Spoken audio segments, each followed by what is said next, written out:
Rama Rama Hare Rama Rama Rama Hare Hare Krishna Hare Krishna Krishna Krishna Hare Hare Rama Hare Rama Rama Hare Hare Hare Rama Hare Hare Krishna Rama Hare Rama Krishna Hare Hare Hare Krishna Krishna Hare Hare Krishna Krishna Krishna Krishna Hare Hare Hare Hare Hare Rama Hare Krishna Rama Rama Krishna Hare Hare Hare Hare Hare Hare Krishna Hare Krishna Rama Krishna Hare Rama Hare Rama Rama Hare Hare Rama Hare Rama Hare Rama Hare Hare Krishna Hare Krishna Krishna Hare Krishna Krishna Krishna Hare Hare Hare Rama Rama Rama Hare Hare Hare Hare Hare Krishna Hare Krishna Hare Krishna Krishna Hare Krishna Hare Hare Hare Hare Hare Rama Hare Rama Rama Rama Rama Rama Hare Hare Hare Krishna Hare Krishna Krishna Krishna Hare Hare Hare Hare Rama Hare Rama Rama Hare Rama Rama Hare Rama Hare Hare Hare Krishna Krishna Hare Krishna Krishna Hare Hare Hare Rama Hare Rama Krishna Hare Hare Rama Rama Hare Krishna Hare Hare Krishna Krishna Hare Krishna Hare Hare Rama Krishna Hare Hare Rama Rama Hare Rama Hare Hare Rama Hare Rama Hare Krishna Hare Krishna Krishna Krishna Hare Hare Hare Rama Hare Rama Rama Rama Hare Hare Hare Hare Rama Hare Hare Rama Krishna Rama Krishna Krishna Rama Hare Hare Hare Hare Hare Rama Hare Rama Rama Rama Hare Hare Hare Krishna Hare Krishna Krishna Krishna Hare Hare Rama Rama Hare Hare Rama Rama Rama Rama Hare Hare Hare Hare Hare Krishna Krishna Krishna Hare Hare Hare Rama Hare Rama Rama Rama Hare Rama Hare Hare Hare Krishna Hare Hare Krishna Hare Krishna Krishna Hare Hare Hare Rama Hare Hare Rama Rama Rama Rama Rama Hare Hare Rama Hare Hare Hare Krishna Hare Krishna Krishna Krishna Hare Hare Hare Rama Rama Rama Hare Hare Rama Hare Hare Hare Krishna Krishna Krishna Hare Hare Hare Rama Krishna Hare Hare Rama Rama Hare Rama Hare Rama Hare Rama Rama Hare Hare Krishna Hare Krishna Hare Krishna Hare Hare Hare Rama Hare Rama Rama Rama Hare Hare Hare Hare Rama Rama Krishna Hare Krishna Krishna Krishna Hare Hare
Hare Rama Hare Rama Rama Rama Hare Hare Hare Krishna Hare Rama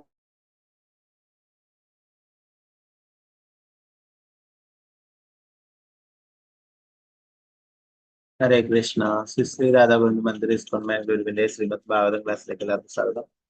ഓം അജ്ഞാനതിമിരാന്തസ്യ അനനാശനാശനായ ചക്ഷുരുന്മീലിതം യേന തസ്മൈ ശ്രീ ഗുരുവേ നമഃ. ശ്രീ ചൈതന്യ മനോഭീഷ്ടം സ്ഥാപിതം യേന ഭൂതലേ സ്വയം രൂപകഥാമഹ്യം ദദാതി സുപദാമി. വന്ദേഹം ശ്രീഗുരു ശ്രീയുതാപദകമലം ശ്രീഗുരു വൈഷ്ണവാംശ ശ്രീരൂപം സകലജാതം സകലരഘുനാഥാന്വിതം തം സജീവം സാദ്വൈതം സാവധൂതം പരിജനസഹിതം കൃഷ്ണ ചൈതന്യദേവ് ശ്രീരാധാ കൃഷ്ണപാദാം സകലഗലിതാം ശ്രീവിശാഖാനിതാം. ഹേ കൃഷ്ണ കരുണാ സിന്ധു ദീനബന്ധു ജഗത്പതി ഗോപേശ ഗോപിക കാന്ത രാധാ കാന്ത നമ. സപ്തകാഞ്ചന ഗൗരാംഗി ശ്രീരാധേ വൃന്ദാവനേശ്വരി വൃഷഭാനുസുതേ ദേവി പ്രണമാമി ഹരിപ്രിയ. വാഞ്ചകൽപതരൂപശ്ച കൃപാ സിന്ധുഭ്യേവ ച പതിദാനം പാവനേഭ്യോ വൈഷ്ണവേഭ്യോ നമോ. പഞ്ചതത്വാത്മകം കൃഷ്ണം ഭക്തരൂപാസ്വരൂപകം ഭക്താവതാരം ഭക്താഖ്യാനമാമി ഭക്തച നിത്യാനന്ദമഹനവമി സർവാനന്ദകരം പരം ഹരിനാമപ്രദം ദേവം അവധൂത ശിരോമണി. നമോ മഹാവതന്യായ കൃഷ്ണ പ്രേമ പ്രദായതി കൃഷ്ണായ കൃഷ്ണ ചൈതന്യ നാമ്നേ ഗൗരതിശേ. നമോ വിഷ്ണുപാദായ കൃഷ്ണപൃഷ്ഠായ ഭൂതലേ ശ്രീമതേ ഭക്തിവേദാന്ത സ്വാമിന്യേ നമസ്തേ സരസ്വതേ ദേവി ഗൗരവാണി പ്രചാരണേ നിർവിശേഷ ശൂന്യവാദി പാശ്ചാത്യദേശകാരണേ. ജയ ശ്രീകൃഷ്ണ ചൈതന്യ പ്രഭു നിത്യാനന്ദ ശ്രീ അദ്വൈത ഗദാധര ശ്രീവാസാദി ഗൗരഭക്തവൃന്ദ. ഹരേ കൃഷ്ണ കൃഷ്ണ കൃഷ്ണ ഹരേ ഹരേ ഹരേ രാമ രാമ രാമ ഹരേ ഹരേ. ഗുരുവേ ഗൗരചന്ദ്രായ രാധികായ ഹരേ കൃഷ്ണായ കൃഷ്ണഭക്തായ ഭക്തായ പ്രഭുപാദ് की जय, गुरु महाराज की जय, निताय गौर प्रेमानंदे हरे कृष्ण.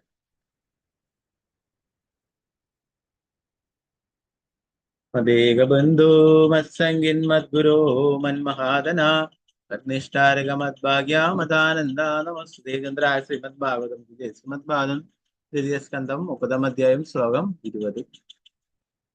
ओम नमो भगवते वासुदेवाय.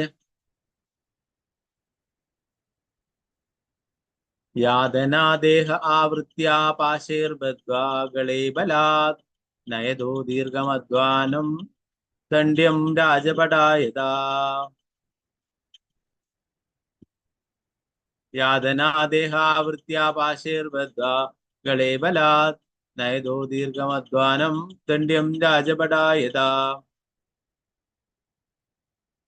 ഓക്കെ, ഇത് താഴത്തെ ലൈനിലാണ്, അപ്പോൾ കുറച്ച് ചൊല്ലാൻ ബുദ്ധിമുട്ടുണ്ടാവും. നമുക്ക് അടുത്തൊരു ശ്ലോകം കൂടി നോക്കാം, അതെല്ലാവർക്കും ചൊല്ലാം. 21ാമത്തെ ശ്ലോകം. ഓം നമോ ഭഗവതേ വാസുദേവായ. തയോ നിർഭിന്ന ഹൃദയ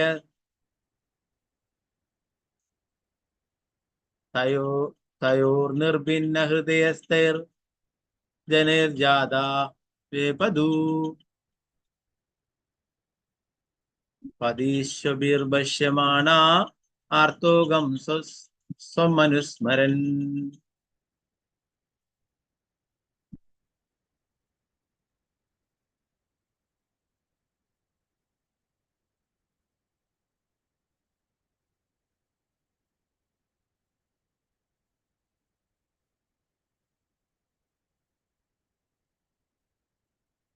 तयोभिर्भिन्नहृदयस्तर्जन्यैर्जातवेपदुः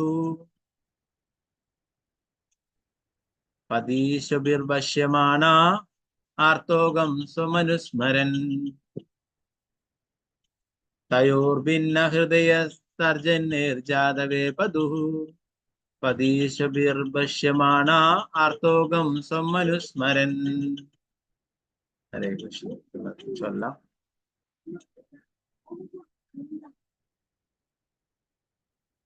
ओम नमो भगवते वासुदेवाय ഓം ഓം നമോ ഭഗവതേ ഭഗവതേ വാസുദേവായ. വാസുദേവായ तयोर्निर्भिन्नहृदयस्तर्जन्यैर्जातवेपदु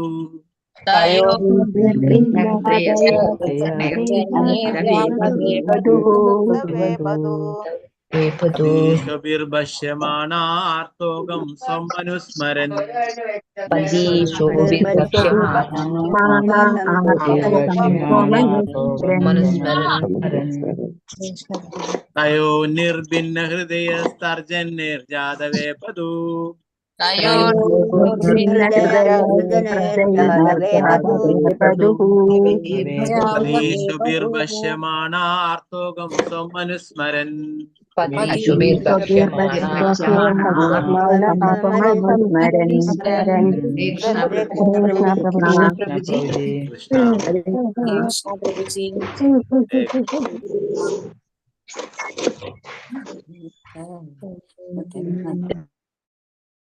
ഓക്കെ സാധാരണ ചൊല്ലുന്ന പോലെ ചൊല്ലിക്കോളൂ.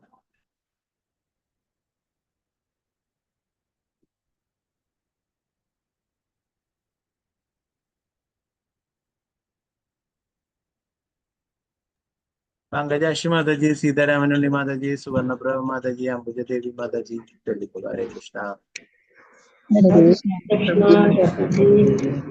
ഓം നമോ ഭഗവതേ വാസുദേവായ. തയോർനിർഭിന്നഹൃദയസ്തർജന്യൈർജാതവേപദൂ പദീശഭിർഭക്ഷ്യമാണാ ആർത്തോഗം സ്വമനുസ്മരन्. ഹരേ കൃഷ്ണ പ്രഭുജി. हरे कृष्णा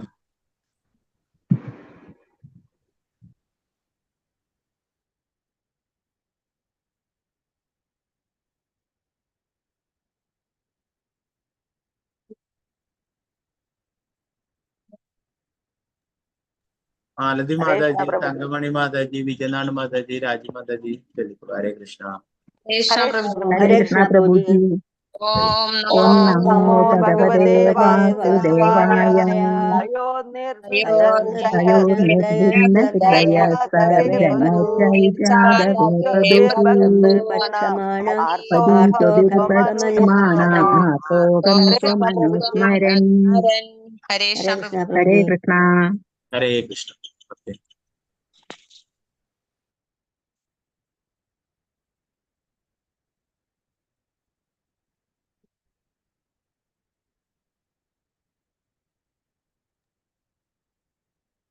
सिंधु माताजी, निर्मला माताजी, डॉक्टर विजय मारियम्मा माताजी, वात्सलाशाजी माताजी हरे कृष्ण. ഹരേ കൃഷ്ണ हरे പ്രഭുജി. कृष्णा प्रभु जी. हरे कृष्ण ഓം ओम नमो भगवते वासुदेवाय. तयोर्निर्भिन्न हृदयस्तर्जन्यैर्जातवेपदू पदीशभिर्भक्ष्यमाणा आर्तोगं स्वमनुस्मरन्. ഹരേ കൃഷ്ണ. हरे कृष्णा प्रभु जी. हरे कृष्ण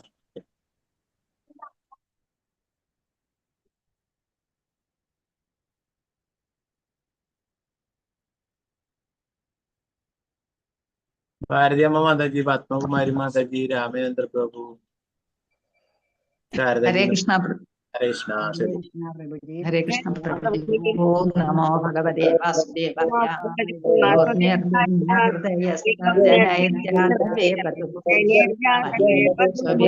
ഭക്ഷ്യമാനാത്മകം സ്വമനുസ്മരൻ. ഹരേ കൃഷ്ണ പ്രഭുജി. ഹരേ കൃഷ്ണ പ്രഭു. ഹരേ കൃഷ്ണ.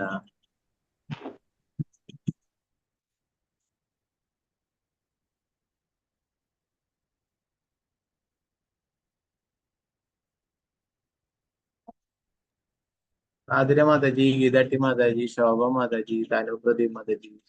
ഹരേ കൃഷ്ണ. ഹരേ കൃഷ്ണ പ്രഭു. ഓം നമോ ഭഗവതേ വാസുദേവായ. ഹൃദയ ഗർജനൈർജാതവേ പതുഹു പതിഷ്വഭിർഭക്ഷ്യമാനാസാർത്തോഹം സ്വമനുസ്മരൻ. ഹരേ കൃഷ്ണ പ്രഭുജി.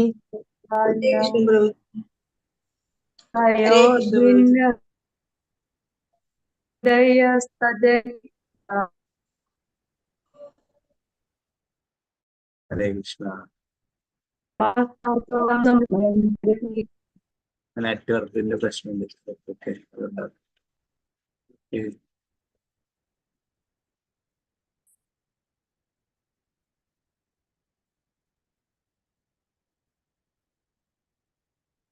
വസന്ത മാതാജി, ശർമിള മാതാജി, വത്സല ഗോപാലൻ മാതാജി, ഗീതാസി മാതാജി. ഹരേ കൃഷ്ണ പ്രഭുജി പ്രണാമം. ഹരേ കൃഷ്ണ പ്രഭുജി. ഓം നമോ ഭഗവതേ വാസുദേവായ.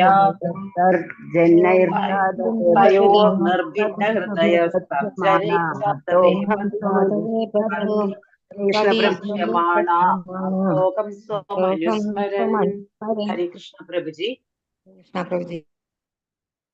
ഹരേ കൃഷ്ണ.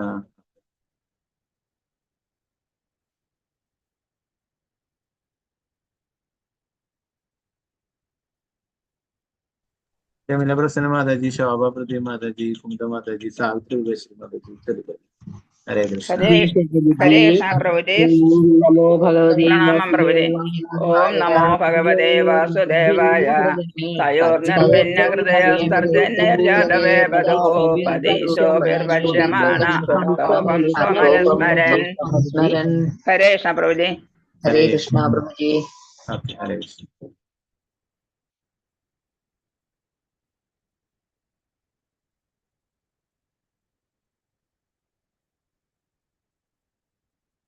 ഗീതാ ഭരത മാതാജി, അനിതകുമാരി മാതാജി, ഹിന്ദുമുഖി മാതാജി, മായമോഹൻ മാതാജി.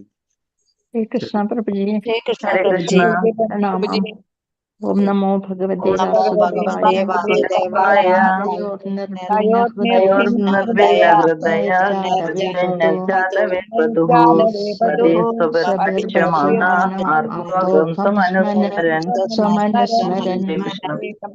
ഹരേ കൃഷ്ണ പ്രഭുജി.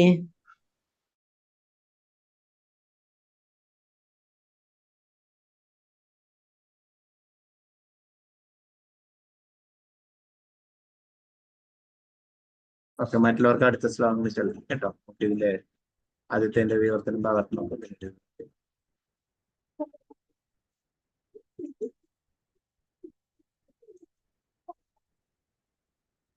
ഇപ്പൊ നേരത്തെയുള്ള ആ ശ്ലോകത്തില് ശിക്ഷയെ കുറിച്ചിട്ടൊക്കെയാണ് പറഞ്ഞു വരുന്നത് അല്ലെ. മരണസമയത്ത് മൃത്യുദേവന്റെ രണ്ട് ദൂതന്മാർ ഉഗ്രകോപത്താൽ തുറിക്കുന്ന കണ്ണുകളോടെ തന്റെ മുന്നിൽ വന്ന് നിൽക്കുന്നത് ഭയചകിതനാകുന്ന അവൻ മലമൂത്ര വിസർജനം നടത്തുന്നത്. യവരാജന്റെ കിങ്കരന്മാരൊക്കെ വരുന്നതിനെ കുറിച്ചിട്ടാണ് കഴിഞ്ഞ ശ്ലോകങ്ങളൊക്കെ പറഞ്ഞിട്ടുള്ളത്. അത് തുടർച്ചയായിട്ട് തന്നെയാണ് അതിന്റെ ശിക്ഷയെ കുറിച്ചിട്ടൊക്കെയാണ് പറയുന്നത് 20ാമത്തെ ശ്ലോകത്തിൽ പറയുന്നത്. യാതനാദേഹാവൃത്യാപാശേർബദ്ധാകളെ ബലാദ് നയതോ ദീർഘത്മദ്വാനം ദണ്ഡ്യം രാജപടായതാ.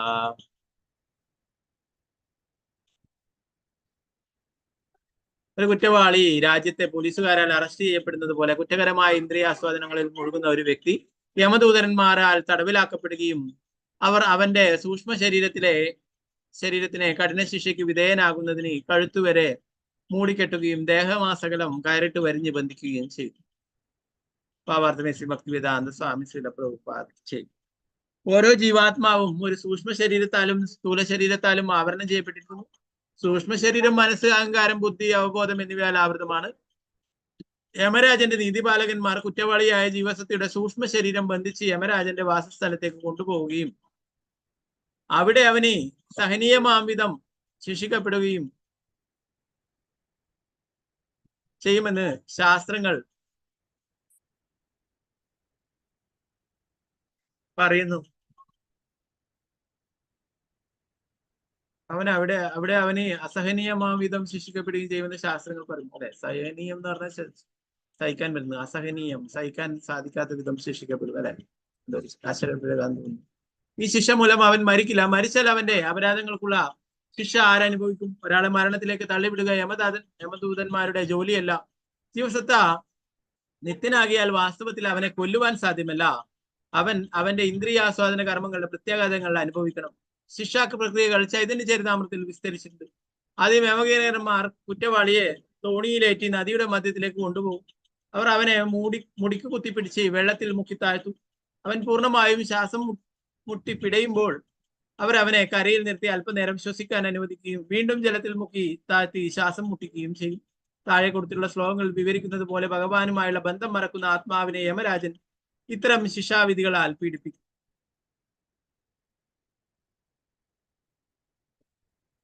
21-ാമത്തെ ശ്ലോകം. തയോ നിർഭിന്ന ഹൃദയസ്തർജന്യർജാതവേ പതിശ്വഭിർഭക്ഷ്യമാണാർത്തോകം സമനുസ്മരൻ.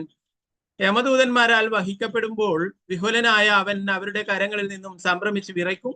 പാതയിലൂടെ കടന്നു പോകുമ്പോൾ നായ്ക്കളുടെ കടിയേറ്റ അവന് തന്റെ ജീവിതത്തിലെ പാപപ്രവൃത്തികൾ ഓർമ്മിക്കുവാൻ കഴിയും. അത് അവനെ ഭീകരമായി ദുഃഖിപ്പിക്കും. ഭാവാർത്ഥമേസി ഭക്തിവേദാന്ത സ്വാമി ശ്രീല പ്രഭുപാദിക്ക്. യമദൂതന്മാരാൽ തടവിലാക്കപ്പെട്ട കുറ്റവാളി ഈ ഗ്രഹത്തിൽ നിന്നും യമരാജന്റെ ഗ്രഹത്തിലേക്ക് കടന്നു പോകുന്ന പാതയിൽ വെച്ച് ഇന്ദ്രിയാസ്വാദനത്തിന് വേണ്ടി അവൻ ചെയ്ത കുറ്റകൃത്യങ്ങളെ പറ്റി അവനെ അനുസ്മരിക്കുന്നതിന് ധാരാളം നായ്ക്കൾ അവന്റെ നേർക്ക് കുരച്ചുകൊണ്ട് ചാടി വീഴുകയും അവനെ കടിക്കുകയും ചെയ്തതായി ഈ ശ്ലോകത്തിൽ കാണുന്നു. ഇന്ദ്രിയങ്ങളെ സംതൃപ്തിപ്പെടുത്തുവാനുള്ള ആഗ്രഹത്താൽ രോഷാകുലനാകുമ്പോൾ ഒരുവൻ മിക്കവാറും അന്ധനും ബോധശൂന്യനുമായി തീരുമെന്ന് ഭഗവത്ഗീതയിൽ പറയുന്നു. അവനെല്ലാം മറന്നുപോകുന്നു. കാമസ്തസ്തേർ കൃതജ്ഞാന. ഇന്ദ്രിയങ്ങളെ സംതൃപ്തിപ്പെടുത്തുവാനുള്ള ഒരുവന്റെ ആഗ്രഹം അമിതമായ ആസക്തിയായി മാറുമ്പോൾ അവന്റെ എല്ലാ ബുദ്ധിയും മറഞ്ഞു പോവുകയും സ്വന്തം പ്രവൃത്തികളുടെ അനന്തര ഫലങ്ങൾ അനുഭവിക്കേണ്ടി വരുമെന്ന കാര്യം അവൻ മറന്നു പോവുകയും ചെയ്യും. ഇവിടെ ഇന്ദ്രിയ പ്രേരണത്തിന് വേണ്ടി അവൻ അനുവർത്തിച്ച കർമ്മങ്ങൾ അവനെ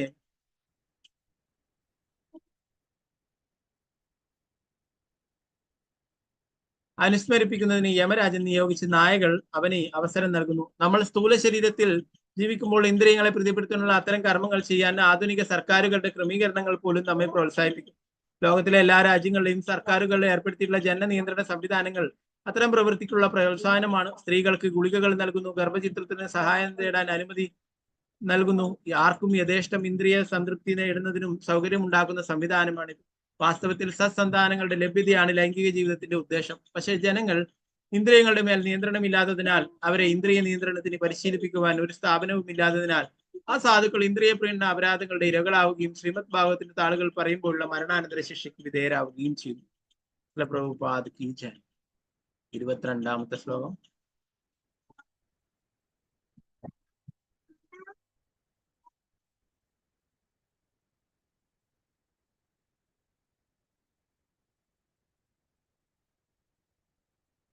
ഓം നമോ ഭഗവതേ വാസുദേവായ.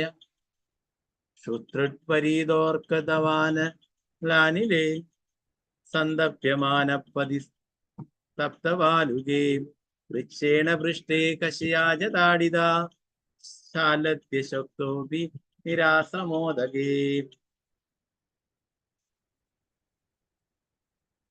ശ്രുതൃത്പരീതോർക്ക ദവാനലാനിലേ സന്തപ്യമാനാ പതിതപ്തവാലുകേ വൃക്ഷേണ പൃഷ്ടേ കശയാജതാടിത ശാലത്യശക്തോപി നിരാശ്രമോദകേ.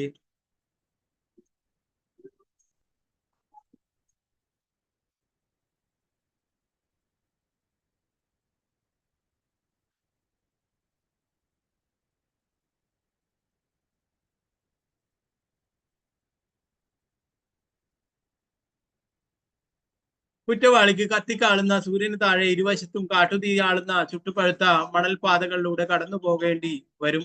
നടക്കാൻ ശക്തിയില്ലാതാകുന്ന അവന്റെ പൃഷ്ഠത്തിൽ യമദൂതൻ ചമ്മട്ടി കൊണ്ട് ആഞ്ഞടിക്കും. അവൻ വിശപ്പും ദാഹവും കൊണ്ട് തളരും. ദൗർഭാഗ്യവശാൽ ദാഹജലമോ ആശ്രയമോ പാതയിൽ വിശ്രമസ്ഥാനമോ ലഭ്യമാവില്ല.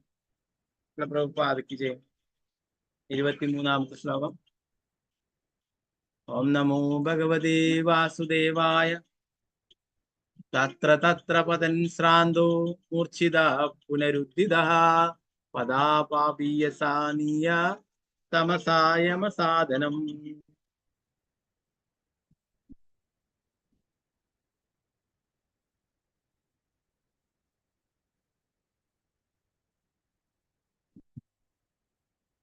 തരസ എന്നാണ് പേര്.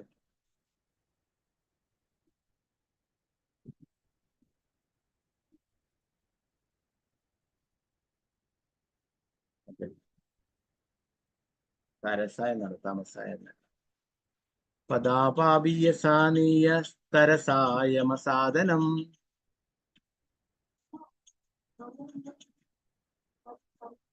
തരസ വളരെ പെട്ടെന്ന് അല്ലെ. തമസ എന്ന് പറഞ്ഞ ഇരുട്ടാണ്. തരസ എന്നാണ് അവിടെ വേണ്ടത്. അക്ഷരത്തെറ്റുള്ളതാണ്.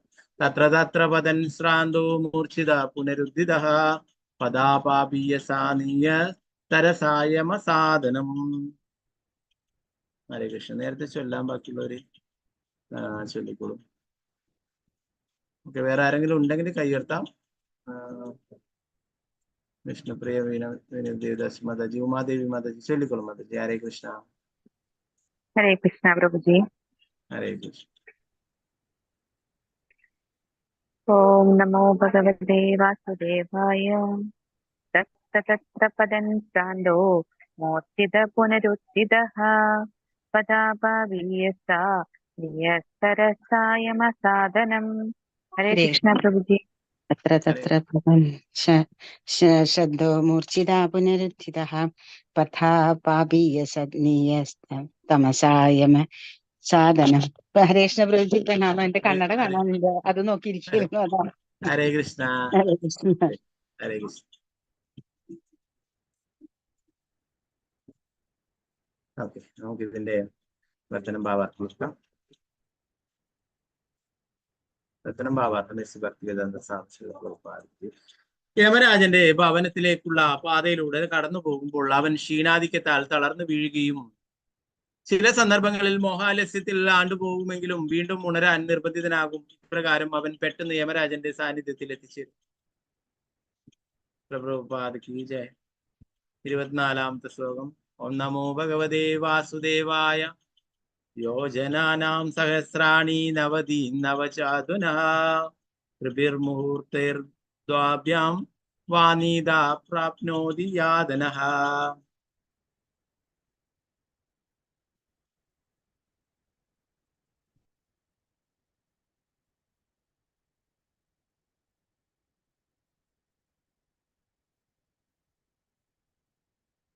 അപ്രകാരം അവന് 2-3 നിമിഷങ്ങൾക്കുള്ളിൽ 99,000 യോജന കടന്നു പോകേണ്ടി വരുന്നു. അനന്തരം വളരെ പെട്ടെന്ന് അവൻ അനുഭവിക്കുവാൻ വിധിക്കപ്പെട്ട ക്രൂര ശിക്ഷയ്ക്ക് വിധേയനാകുന്നു.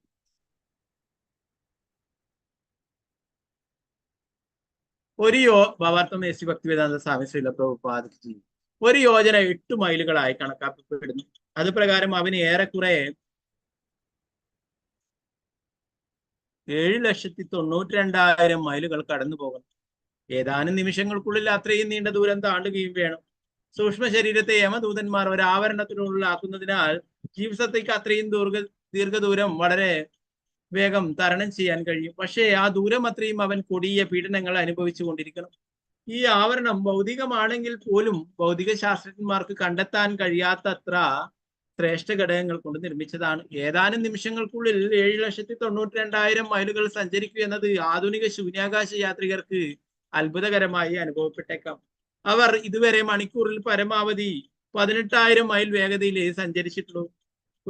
ഇവിടെ കുറ്റവാളി ഏതാനും നിമിഷങ്ങൾക്കുള്ളിൽ 7,92,000 മൈലുകൾ താണ്ടുന്നത് നാം ദർശിക്കുന്നു. ആ പ്രക്രിയ ആത്മീയമല്ല, ഭൗതികമായിട്ട് പോലും അത് അത്രയും വേഗത്തിലുള്ളതാണ്.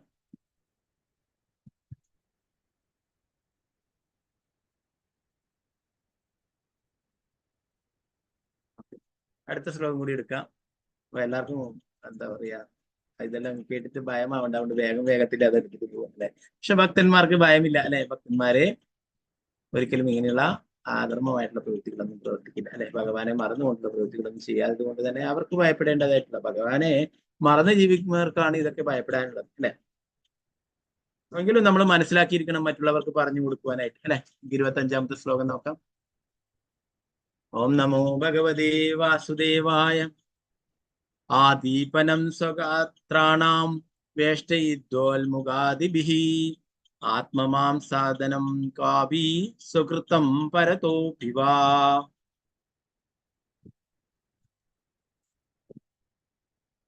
കത്തിക്കൊണ്ടിരിക്കുന്ന വിറക് കൂമ്പാരത്തിന് മധ്യത്തിൽ വെച്ച് അവന്റെ അവയവങ്ങൾക്ക് തീ കൊളുത്തും. ചില സമയങ്ങളിൽ സ്വന്തം മാംസം ഭക്ഷിക്കാനും അല്ലെങ്കിൽ മറ്റുള്ളവർ അവനെ തിന്നുകയും ചെയ്യും. ഭാവാർത്ഥം ഭക്തിവേദാന്ത സ്വാമി ശ്രീല പ്രഭുപാദ് ചെയ്യും. ഈ ശ്ലോകത്തിൽ ആരംഭിച്ച് അടുത്ത 3 ശ്ലോകങ്ങളിലൂടെ ശിക്ഷയെക്കുറിച്ച് വർണ്ണിക്കും. കുറ്റവാളി അഗ്നിയാൽ പൊള്ളിക്കപ്പെടുമെന്നും അവന്റെ മാംസം അവൻ തന്നെ അല്ലെങ്കിൽ അവനെ പോലെ തന്നെ അവിടേക്ക് കൊണ്ടുവന്നിട്ടുള്ള മറ്റേതെങ്കിലും കുറ്റവാളിയോ ഭക്ഷിക്കേണ്ടി വരുമെന്നും പ്രഥമ വിവരണം. കഴിഞ്ഞ ലോകയുദ്ധത്തിൽ രാഷ്ട്രീയ തടവുകാരുടെ തടങ്കൽ പാളയങ്ങളിൽ കഴിഞ്ഞിരുന്ന ചിലർക്ക് സ്വന്തം മലം ഭക്ഷിക്കേണ്ടി വന്നിട്ടുണ്ട്. അതുകൊണ്ട് മറ്റുള്ളവരുടെ മാംസം ഭക്ഷിച്ചിട്ടുള്ള ജീവിതം വളരെ ആസ്വാദകരമായ കാര്യമായിട്ടുള്ള ഒരുവന് യമസാധനത്തിൽ യമന്റെ വാസസ്ഥലത്ത് സ്വന്തം മാംസം ഭക്ഷിക്കുന്ന യാത്ര അത്ഭുതകരം സംഗതിയല്ല. അതിരെ മനോഹരമായിട്ട് പറയുന്നില്ലേ. മറ്റുള്ള ജീവികളുടെയൊക്കെ മാംസം ഭക്ഷിക്കുന്നവർക്ക് സ്വന്തം മാംസം ഭക്ഷിക്കേണ്ടതായിട്ടും വരുന്നത് അത് അത്ര അത്ഭുതകരമായിട്ടുള്ള സംഗതിയല്ല. 26-ാമത്തെ ശ്ലോകം. ഓം നമോ ഭഗവതേ വാസുദേവായ. ജീവദശാന്ദ്രാഭ്യുദാരാ സുഹൃദൈർയമസാധനേ സർപ്പവൃശ്ചികദംശാദിർ ദശവിജ്ഞാത്മവൈശസം.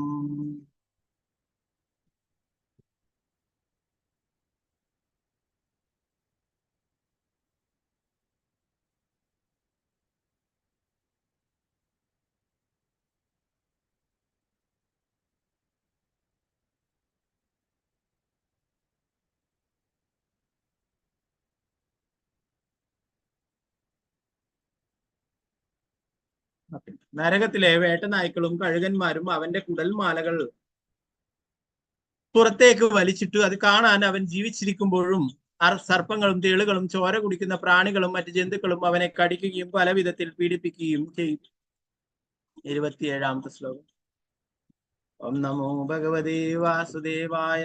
വൃന്ദനം ചാവയവശോ ഗജാദിഭ്യോ വിതാപനം പാദനം ഗിരിശൃംഗേഭ്യോ രോദനം ചാമ്പുഗർത്തയോ.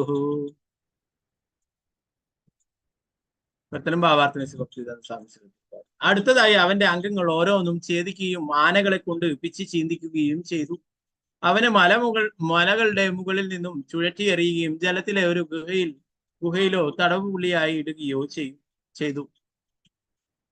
ജലത്തിലെ ഒരു ഗുഹയിലോ തടവുപുള്ളിയായി ഇടുകയും ചെയ്യും. 28-ാമത്തെ ശ്ലോകം. ഓം നമോ ഭഗവതേ വാസുദേവായ.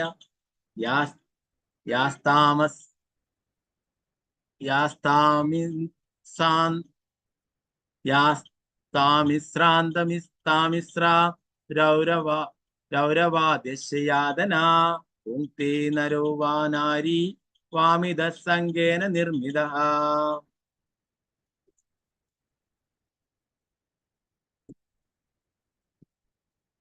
അവിഹിതമായ ലൈംഗിക ജീവിതത്തിൽ മുഴുകുന്ന സ്ത്രീ പുരുഷന്മാർ താമിശ്ര, അന്ധതാമിശ്ര, രൗരവ എന്നീ നരകങ്ങളിൽ വിവിധ തരങ്ങളിലുള്ള ദുഃഖാവസ്ഥകളിൽ തള്ളപ്പെടുന്നു. ഭാവാർത്ഥം സാംസ്കൃത.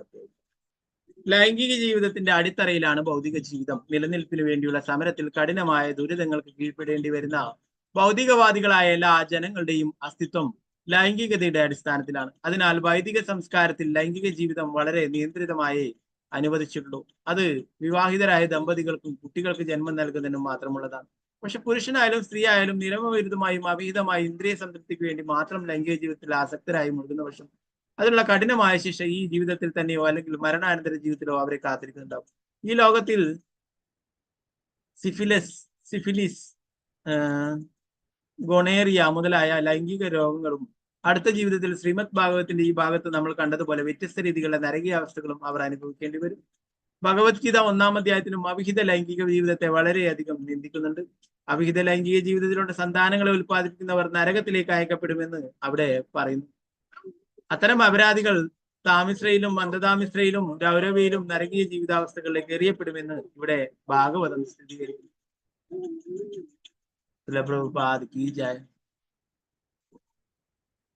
അടുത്ത ശ്ലോകം. ഓം നമോ ഭഗവതേ വാസുദേവായ. അത്രൈവ നരക സ്വർഗ ഇതി മാതാ പ്രജശ്യതേ യാ യാതനാ വൈ നരകസ്താ ഇഹാപ്യുപലക്ഷിതഃ. അത്രൈവ നരക സ്വർഗ ഇതി മാതാ പ്രജശ്യതേ യാ യാതനാ വൈ നരകസ്ത്യാ ഇഹാപ്യുപലക്ഷിതഃ. കപില ഭഗവാൻ തുടർന്നു, എന്റെ പ്രിയപ്പെട്ട മാതാവേ, നരകീയമായ ശിക്ഷകൾ ഈ ഗ്രഹത്തിലും കാണാറുള്ളത് കൊണ്ട് സ്വർഗവും നരകവും ഈ ഗ്രഹത്തിൽ തന്നെ അനുഭവിക്കുവാൻ കഴിയുമെന്ന് ചിലപ്പോഴൊക്കെ പറഞ്ഞു കേൾക്കാറുണ്ട്. ഭാവാർത്ഥം ശ്രീല പ്രഭുപാദിച്ചു. നരകത്തെ സംബന്ധിച്ച് ശാസ്ത്രത്തിലെ ഈ പ്രസ്താവനകൾ അവിശ്വാസികൾ ചിലപ്പോൾ അംഗീകരിച്ചില്ലെന്ന് വന്നേക്കാം. അത്തരം ആധികാരികമായ വിവരണങ്ങൾ അവർ അവഗണിക്കും. അതിനാൽ ഈ നരകീയ അവസ്ഥകൾ ഇതേ ഗ്രഹത്തിലും ദർശനീയമാണെന്ന് പറഞ്ഞ് കപില ഭഗവാൻ ഇവിടെ സ്ഥിരീകരിക്കുന്നു. യമരാജൻ വസിക്കുന്ന ഗ്രഹത്തിൽ മാത്രമല്ല അവയുള്ളത്. യമരാജന്റെ ഗ്രഹത്തിൽ പാപിയായ ഒരു മനുഷ്യന് അവൻ അടുത്ത ജന്മത്തിൽ അനുഭവിക്കേണ്ടി വരുന്ന നരക ജീവിതം പരിശീലിക്കുന്നതിനുള്ള അവസരം നൽകുകയാണ് ചെയ്യുന്നത്. അനന്തരം അവനെയും മറ്റൊരു ഗ്രഹത്തിൽ നരക ജീവിതം തുടരാനുള്ള അവസരവും നൽകും. ഉദാഹരണത്തിന്, ഒരു മനുഷ്യൻ മലമൂത്രങ്ങൾ ഭക്ഷിച്ച് നരകത്തിൽ കഴിയാൻ ശിക്ഷിക്കപ്പെടുന്ന പക്ഷം ആദ്യം അവന് യമരാജന്റെ ഗ്രഹത്തിൽ അത്തരം ശീലങ്ങൾ പരിചയിക്കുന്നതിനുള്ള പരിശീലനം നൽകുകയും പിന്നീട് ഒരു പന്നിയുടെ രൂപത്തിലുള്ള പ്രത്യേക ശരീരം നൽകും. അതുമൂലം അവന് താൻ ജീവിതം ആസ്വദിക്കുകയാണെന്ന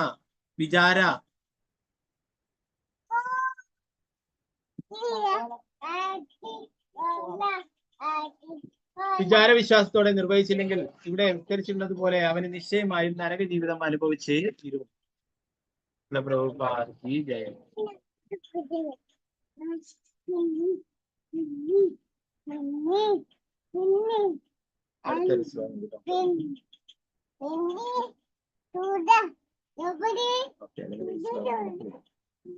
കുറച്ച് ശ്ലോകങ്ങൾ കൂടുതലായി അല്ലെ. ഈ ശ്ലോകം അടുത്ത ക്ലാസ്സിൽ നോക്കാം. 30 വരെ നമുക്ക് നോക്കാം. ഇവിടെയൊക്കെ നരകത്തിനെ കുറിച്ചിട്ടാണ് വിവരിക്കുന്നത് അല്ലെ. ഇവിടെ അടുത്ത ശ്ലോകത്തിൽ പറഞ്ഞു, ഈ ശരീരം വെടിഞ്ഞ ശേഷം നരകത്തിന്റെ ഏറ്റവും ഇരുണ്ട മേഖലയിലേക്ക് ഏകനായി പോകുക എന്ന് അവൻ ഈ ലോകത്തിൽ ഉപേക്ഷിക്കുന്ന മറ്റു ജീവസത്തകളെ ഉപദ്രവിച്ച് നേടിയ പണം അവന്റെ യാത്രക്കൂലിയാകും അല്ലെ. കഴിഞ്ഞ ക്ലാസ് നമ്മൾ പറഞ്ഞിട്ടുണ്ട്. എന്താ പറയാ, പല രീതിയിലും പണം സമ്പാദിക്കുന്നത് അല്ലെ, അതിനെ കുറിച്ചിട്ടൊക്കെയാണ് കഴിഞ്ഞ ക്ലാസ്സിൽ നമ്മൾ ഉണ്ടായിട്ടില്ലേ. അപ്പോ അങ്ങനെ കുറ്റകൃത്യത്തിലൂടെയും മറ്റുള്ള അവരുടെ ധനം മോഷ്ടിച്ചൊക്കെ അങ്ങനെ ഉണ്ടാക്കുന്ന പണം എന്താ ഇവിടെ പറയുന്നത്,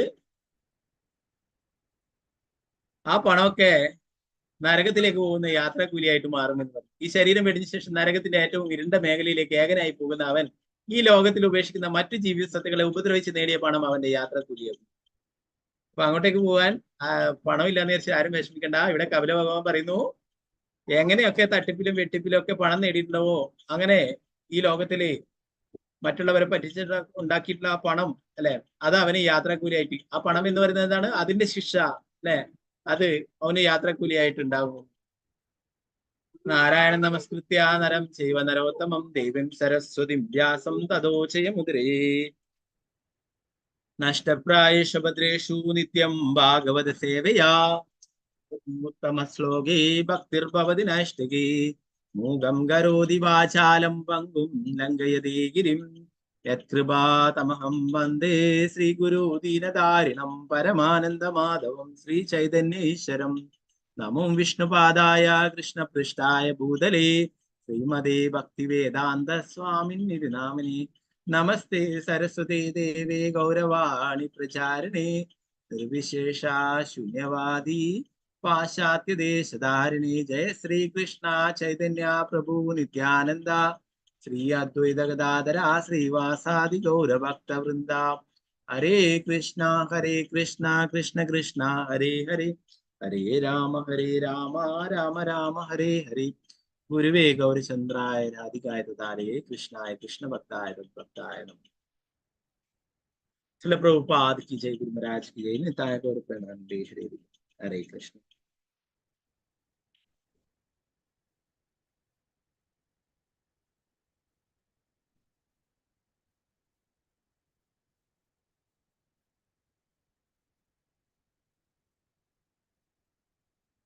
അപ്പൊ കഴിഞ്ഞ ക്ലാസ്സിൽ നമ്മൾ കുറച്ച് ഭാഗങ്ങൾ കൂടി നോക്കാനുണ്ട് അല്ലെ.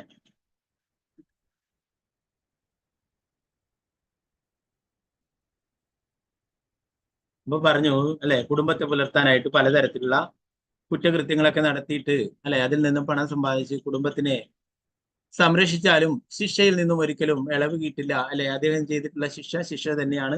ഗൃഹനാഥനായിട്ട് കുടുംബത്തെ പോറ്റാൻ വേണ്ടിയിട്ടാണ് ഇങ്ങനെയുള്ള കുറ്റകൃത്യങ്ങളൊക്കെ ചെയ്തിട്ടുണ്ടെങ്കിലും അതിന്റെ ശിക്ഷ അദ്ദേഹം തന്നെ അനുഭവിക്കണം എന്ന് പറഞ്ഞു അല്ലെ. അപ്പൊ അതുപോലെ തന്നെ പ്രായമായിട്ട് വരുമ്പോൾ അവരൊക്കെ ആർക്കും വേണ്ടാത്തവരായിട്ട് മാറുന്നു എന്ന് പറഞ്ഞല്ലേ. നേരത്തെ ഒരു ഉദാഹരണവും പറഞ്ഞു അല്ലെ. കാളയൊക്കെ വയസ്സായിട്ടാകുമ്പോൾ അതിനെ അവഗണിക്കുന്ന പോലെ പ്രായമായ ആൾക്കാരെയൊക്കെ അവഗണിക്കുന്നു അല്ലെ. അവരുടെ വരുമാനമൊക്കെ നിൽക്കുമ്പോൾ അവരിൽ നിന്ന് പിന്നീട് അല്ലെ എല്ലാം റിട്ടയർഡ് ആയി പിന്നെ അവരിൽ നിന്ന് വരുമാനം ഒന്നും കിട്ടാനില്ല എന്നൊക്കെ കാണും അല്ലെ. അവരെ പിന്നെ വേണ്ടാതാക്കും അല്ലെ. ഇപ്പൊ കലിയുഗത്തിൽ അങ്ങനെയുള്ള ആൾക്കാർ കൂടുതലായത് കൊണ്ട് അല്ലെ, കോടതി തന്നെ ഇപ്പോ അങ്ങനെയുള്ള ഇതിലൊക്കെ തീരുമാനം എടുക്കുന്നുണ്ട് അല്ലെ. പലരും എന്താ പറയുക, സ്വത്തൊക്കെ എഴുതി വാങ്ങിച്ചിട്ട് സ്വന്തം പേരിലൊക്കെ ഇറക്കിയിട്ട് മാതാപിതാക്കളെയൊക്കെ ഉപേക്ഷിക്കുന്ന പ്രവണതയാണുള്ളത് അല്ലെ. അതുകൊണ്ട് തന്നെ കോടതി അങ്ങനെയുള്ള കേസുകളിലൊക്കെ ഇടപെടുകയും അല്ലെ, അവരിൽ നിന്ന് തന്നെ മക്കളിൽ നിന്ന് തിരിച്ച് മാതാപിതാക്കൾക്ക് കൊടുക്കുകയും മാതാപിതാക്കൾക്ക് സംരക്ഷണം നൽകാതെ പ്രായമായപ്പോൾ സംരക്ഷണം ചെയ്യാത്തതുകൊണ്ട് അവർക്ക് തന്നെ സ്വത്ത് കൊടുക്കാനുള്ള കേസൊക്കെ ഉണ്ടാവുക അങ്ങനെയുള്ള കാര്യങ്ങളൊക്കെ നടക്കും അല്ലെ. അപ്പൊ പൊതുവെ ഈ കലിയുഗത്തിലെ അങ്ങനെയുള്ള കാര്യങ്ങളൊക്കെ നടക്കുന്നതാണ് അല്ലെ. അപ്പൊ അതുകൊണ്ട് തന്നെയാണ് പറയുന്നത്, ശിലപ്രഭുപാദരിയുടെ ഭാവാർത്ഥ പറയുന്നു അല്ലെ, ശ്രീമദ് ഭാഗവതം പറയുന്നു, ഗൃഹസ്ഥ ജീവിതം കഴിഞ്ഞാൽ ഒരു 50 വയസ്സ് കഴിഞ്ഞാൽ ഗൃഹസ്ഥ ജീവിതം തൽക്കാലത്തേക്ക് അതിൽ നിന്നും അല്ലെ, ഒരു 50 വയസ്സൊക്കെ ആകുമ്പോൾ എന്താ പറയാ, കുട്ടികളൊക്കെ കുറച്ച് മുതിർന്നു വരും അല്ലെ. അപ്പൊ അവര് സ്വന്തം കാലിൽ ജോലിയെടുത്ത് ജീവിക്കാനൊക്കെ തുടങ്ങുമ്പോൾ അവര് ആ കുടുംബത്തിന്റെ അല്ലെ അവരുടെ അമ്മയൊക്കെ നോക്കും. അപ്പോൾ ആ ഗൃഹനാഥനായിട്ടുള്ള കുടുംബനാഥൻ ഭഗവാനെ കുറിച്ച് കാര്യങ്ങൾ മനസ്സിലാക്കാനും ഭഗവത്തിന്റെ സേവനങ്ങൾ ചെയ്യാനൊക്കെ ആയിട്ട് തീർത്ഥാടനത്തിന് പോകാൻ അല്ലെ, വാനപ്രസ്ഥം തീർത്ഥാടന സ്ഥലങ്ങളൊക്കെ സന്ദർശിക്കുക, അവിടെ നിന്ന് സാധുക്കളിൽ നിന്നൊക്കെ ഭഗവാനെ കുറിച്ച് കേൾക്കുവായത് അല്ലെ. അപ്പോ അങ്ങനെ ചെയ്യണമെന്നാ പറയുന്നത്. അല്ലെങ്കിൽ എന്താണ്, നാണം കെട്ടിട്ട് നിൽക്കേണ്ടി വരുന്നത് അല്ലെ. അതുകൊണ്ടാണ് ഇവിടെ ഭാവാർത്ഥ പറഞ്ഞത്, ഒരുവൻ വാർദ്ധക്യകാലത്ത് കുടുംബാംഗങ്ങളാൽ അവഗണിക്കപ്പെട്ടാൽ പോലും ബന്ധുക്കളുടെ ആകർഷണം അത്ര ശക്തമാകിയാൽ അവരെ പിരിയാനാതെ ഒരു നായയെ പോലെ വീട്ടിൽ ചുരുണ്ടു കുടിക്കുന്നു. വൈദിക രീതിയിലുള്ള ഒരു ജീവിതത്തിൽ ഒരുവൻ ആവശ്യത്തിന് ശക്തനായി കഴിഞ്ഞാൽ കുടുംബ ബന്ധം ഉപേക്ഷിക്കണം.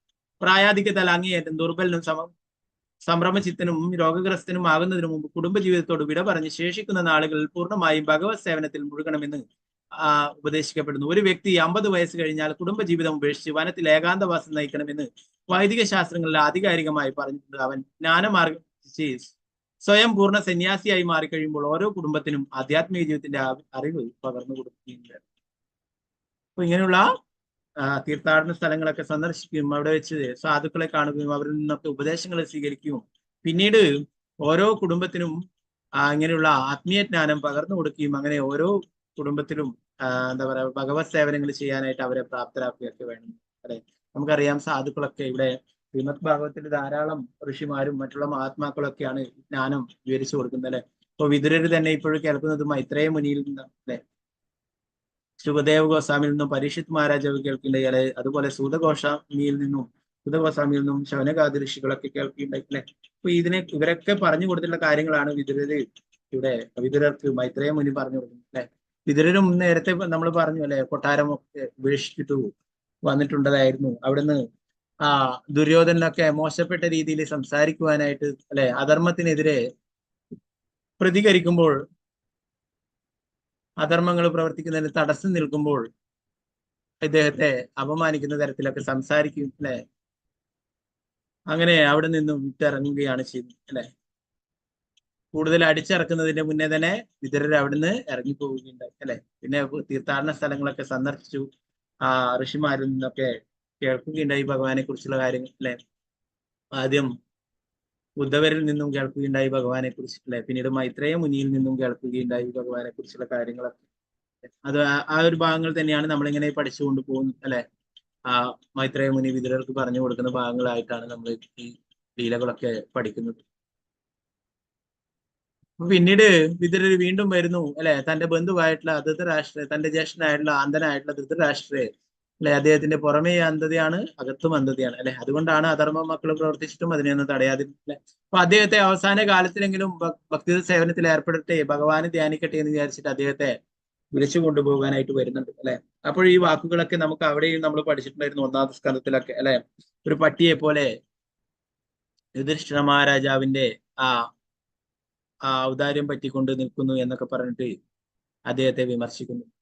അങ്ങനെയെങ്കിലും അങ്ങനെയൊക്കെ പറഞ്ഞാലെങ്കിലും അവിടെ കൊട്ടാരം ഉപേക്ഷിച്ചിട്ട് വരാനായിട്ട് അല്ലെ. കൊട്ടാരം ഭരണം ആദ്യമേ പോയി, മക്കളൊക്കെ നഷ്ടപ്പെട്ടു അല്ലെ. എന്നിട്ടും അന്ധനായിട്ടുള്ള അദ്ദേഹം ഇപ്പോഴും താനാണ് രാജാവ് എന്നുള്ള രീതിയിലാണ് അവിടെ അള്ളിപ്പിടിച്ചിരിക്കുന്നത് അല്ലെ. അങ്ങനെ വിതരത് അദ്ദേഹത്തെ ഉപദേശിക്കേണ്ട ഏതൊക്കെ നമ്മൾ നേരത്തെയുള്ള ഭാഗങ്ങൾ പഠിച്ചു അല്ലെ. അപ്പൊ പ്രഭുപാദർ പറയുന്നു, ഒരു 50 വയസ്സായി കഴിഞ്ഞാല് വെറുതെ വീട്ടിൽ നിന്നിട്ട് ഇങ്ങനെയുള്ള കാര്യങ്ങളൊക്കെ എല്ലാവരും അവഗണിക്കുന്ന ഒരു തരത്തിലേക്ക് നിൽക്കാനായിട്ട് അവസരം കൊടുക്കണ്ട അല്ലെ. നമ്മള് തീർത്ഥാടന സ്ഥലങ്ങളിലേക്കൊക്കെ പോകണം അല്ലെ. നമുക്ക് പോവാം, എന്താ പറയാ, വൃന്ദാവനം, മായാപൂർ അങ്ങനെയൊക്കെ ഉണ്ട് അല്ലെ. വൃന്ദാവനത്തിലും പോവാം. വൃന്ദാവനത്തില് ഒഫൻസ് ഒക്കെ ചെയ്ത് നമ്മൾ ഭക്തിത സേവനം ചെയ്യുകയാണെങ്കിൽ 1000 മടങ്ങ് ഫലം ലഭിക്കും എന്ന് പറയുന്നു. അതുപോലെ തന്നെ നമ്മൾ ഒഫൻസ് ചെയ്യുകയാണെങ്കിലും 1000 മടങ്ങ് അതിന്റെ ഫലം അനുഭവിക്കേണ്ടതായിട്ടും വരുന്നു. അപ്പൊ മായാപൂരിലെ അല്ലെ, അത് ഔദാര്യധാമം. അവിടെ ഒഫൻസ് ഒന്നും എടുക്കില്ല ശ്രീ ചൈതന്യ മഹാപ്രഭു. അവിടെ പോയിട്ട് നിങ്ങള് അല്ലെ, വൃന്ദാവനത്തിൽ പോയിട്ട് മംഗളാരതിക്കൊക്കെ കിടന്നുറങ്ങിയാല് എല്ലാവരും പറയും അല്ലെ, അത് അപരാധമാണ്, ഒഫൻസാണ് അല്ലെ. ശ്രീല പ്രഭുപാദർ പോലും പലപ്പോഴും ശിഷ്യന്മാരൊക്കെ അങ്ങനെ പറയുകയുണ്ടായി. അവരൊക്കെ സേവനങ്ങളൊക്കെ ചെയ്തിട്ട് ക്ഷീണിതരായിട്ടൊക്കെ എഴുന്നേൽക്കാത്തപ്പോ പ്രഭുപാദരൊക്കെ പലരും പറയും. എന്നാൽ മായാപൂർ ധാമിൽ പറയുന്നു, മായാപൂർ ധാമിൽ പോയിട്ട് അവിടെ ഉറങ്ങിയാലും ശ്രീ ചൈതന്യ മഹാപ്രഭു പഞ്ചതത്വം പറയും, അവരൊക്കെ ഞങ്ങളെ നമസ്കരിക്കുന്നു എന്ന് പറയും. എന്താ ഉറങ്ങുന്നത്? റൂമില് ഉറങ്ങുന്ന അങ്ങനെ ഉണ്ടാവും അല്ലെ എവിടെയും കിടന്ന് ഉറങ്ങുന്നുണ്ടാവും അല്ലെ. എന്നാലും ഭഗവാൻ എന്താക്കിട്ട് കാണിക്കുന്നു? എന്നെ നമസ്കരിക്കുന്നു അവർ എന്ന് പറഞ്ഞിട്ട് അവർക്ക് കാര്യം. അപ്പൊ ഔദാര്യ ദ്വീപാണ് മായാപൂർ എന്ന് പറയുന്നത് അല്ലെ. അത് എന്താ പറയാ, ആ വൃന്ദാവനം പോലെ തന്നെ പ്രധാനപ്പെട്ടതാണ്. അത് രണ്ടും തമ്മിൽ വ്യത്യാസമില്ല എന്നാണ് ശാസ്ത്രങ്ങൾ പറയുന്നത്. അതിനങ്ങനെ താഴ്ത്തി കാണുന്നതോ അങ്ങനത്തെ ഒക്കെ അപരാധാണ്. അപ്പോ ആ ശ്രീ ചൈതന്യ മഹാപ്രഭുവിന്റെ ലീലകൾക്ക് വേണ്ടിയിട്ട് അല്ലെ, ശ്രീമതി രാധാറാണി തന്നെ സൃഷ്ടിച്ചതാണ് നവദ്വീപ് എന്ന് പറയുന്നത്. ശ്വേതദ്വീപ് എന്ന് പറയുന്നത് നമ്മൾ ഗോലോക ചാർട്ടിൽ കാണുന്ന ശ്വേതദ്വീപ്, ഗോലോക വൃന്ദാവനത്തിലുള്ള ശ്വേതദ്വീപ് തന്നെയാണ് നവദ്വീപ് അല്ലെ. മായാപൂരിൽ ആർക്കും വേണമെങ്കിലും അല്ലെ അവിടെയൊക്കെ ഭക്തിത സേവനങ്ങളൊക്കെ ചെയ്യാം അല്ലെ. അവസാന സമയത്ത് കുറച്ചുകൂടി എന്താ പറയാ, നല്ല രീതിയിൽ എന്നാ ഒഫൻസ് ഒന്നും ചെയ്യില്ല എന്ന് ഉറപ്പുള്ളവർക്ക് വൃന്ദാവനത്തിലും പോയിട്ട് അവിടെയും സേവനങ്ങൾ ചെയ്യും അല്ലെ. വൃന്ദാവനം, നവദ്വീപ് അല്ലെ, അങ്ങനെ ധാരാളം എന്താ പറയാ ഭഗവാന്റെ ആ തീർത്ഥ സ്ഥലങ്ങളൊക്കെ ഉണ്ട് അല്ലെ. ജഗന്നാഥപുരി അല്ലെ, പുരുഷോത്തം ക്ഷേത്രം, ജഗന്നാഥം, അങ്ങനെ ധാരാളം ഭഗവാന്റെ ദിവ്യധാമുകളൊക്കെ ഉണ്ട് അല്ലെ. അവിടെയൊക്കെ ദിവസവും ഭഗവാനെ ദർശിക്കുക, അവിടെ പരിക്രമം ചെയ്യുക അല്ലെ. വൃന്ദാവനത്തിലൊക്കെ കാണാം പരിക്രമം അല്ലെ, വൃന്ദാവൻ പരിക്രമം പുലർച്ചെ മുതലൊക്കെ എല്ലാവരും പരിക്രമം ചെയ്യും. അപ്പോ അങ്ങനെയുള്ള കാര്യങ്ങളൊക്കെ നമുക്ക് ചെയ്യാം. എന്താ പറയാ, അത് ചോദിച്ചാൽ ആരും നാളെ തന്നെ വീടൊക്കെ വിട്ടിട്ട് പോയേക്കില്ല, അവന് മക്കളൊക്കെ പരിധി നടക്കേണ്ടി വരും അല്ലെ. അപ്പോ അങ്ങനെ നമ്മൾ മറ്റുള്ളവർക്ക് ഒരു ഭാരമാകാതെ അങ്ങനെ ചെയ്യണം എന്നാണ് പ്രത്യേകിച്ചും ഗൃഹനാഥന്മാർക്കാണ് പറയുന്നത് അല്ലെ. അങ്ങനെ മാതാജിമാരുടെ കാര്യം ഉണ്ടാവും. ഗൃഹനാഥൻ അല്ലെ, അദ്ദേഹത്തെ കുറിച്ചിട്ടാണ് പറയുന്നത്. ഗൃഹനാഥൻ അല്ലെ, അദ്ദേഹമാണ് ഇത് വാനപ്രസ്ഥം സ്വീകരിക്കേണ്ടതായിട്ട് പറയുന്നത് അല്ലെ. പുത്രൻ എന്താ പറയാ, മുതിർന്ന കുട്ടിയൊക്കെ ഉണ്ടായാൽ അവർ കുടുംബത്തിന്റെ കാര്യങ്ങളൊക്കെ നോക്കാൻ പ്രാപ്തരായി കഴിഞ്ഞാൽ വീട് ഉപേക്ഷിച്ചിട്ട് പോകണം എന്നാണ് പറയുന്നത്.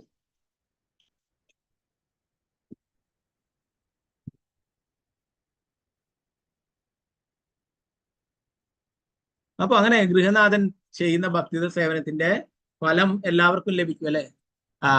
ഭാര്യയ്ക്കും ലഭിക്കും, അദ്ദേഹത്തിന്റെ പുത്രന്മാർക്കും ഒക്കെ ലഭിക്കും. ഭർത്താവ് ചെയ്യുന്നതിന്റെ പുണ്യം ഭാര്യയ്ക്കും കിട്ടും, മക്കൾക്കും ഒക്കെ കിട്ടും ഭക്തിത സേവനത്തിന്റെ ഫലം അല്ലെ.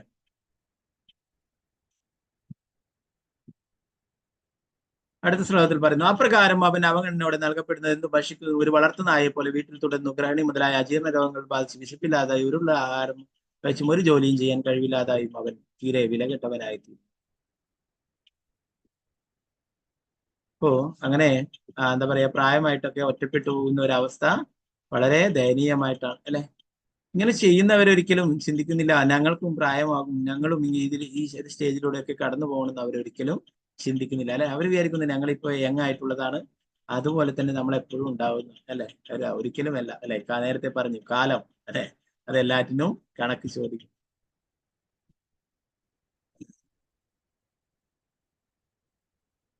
പ്രഭുപാദർ പറഞ്ഞു, മരണത്തെ അഭിമുഖീകരിക്കുന്നതിന് മുമ്പ് രോഗിയും വിലകെട്ടവനും കുടുംബാംഗങ്ങളാൽ അവഗണിക്കപ്പെടുന്നവനുമായി പലവിധ ദുഃഖാവസ്ഥകൾ നിബദിക്കുന്നതിനാൽ ഒരുവന്റെ ജീവിതം ഒരു നായുടേതിനേക്കാൾ തരം താഴ്ന്നതായിത്തീരുന്നു. അതിനാൽ അവൻ അത്തരം ദുരിതാവസ്ഥകളുടെ ആഗമനത്തിന് മുമ്പ് വീട് വിട്ടുപോവുകയും ബന്ധുക്കൾ അറിയാതെ മരണം വരിക്കുകയും ചെയ്യണമെന്ന് വൈദിക സാഹിത്യം അനുശാസിക്കുന്നു.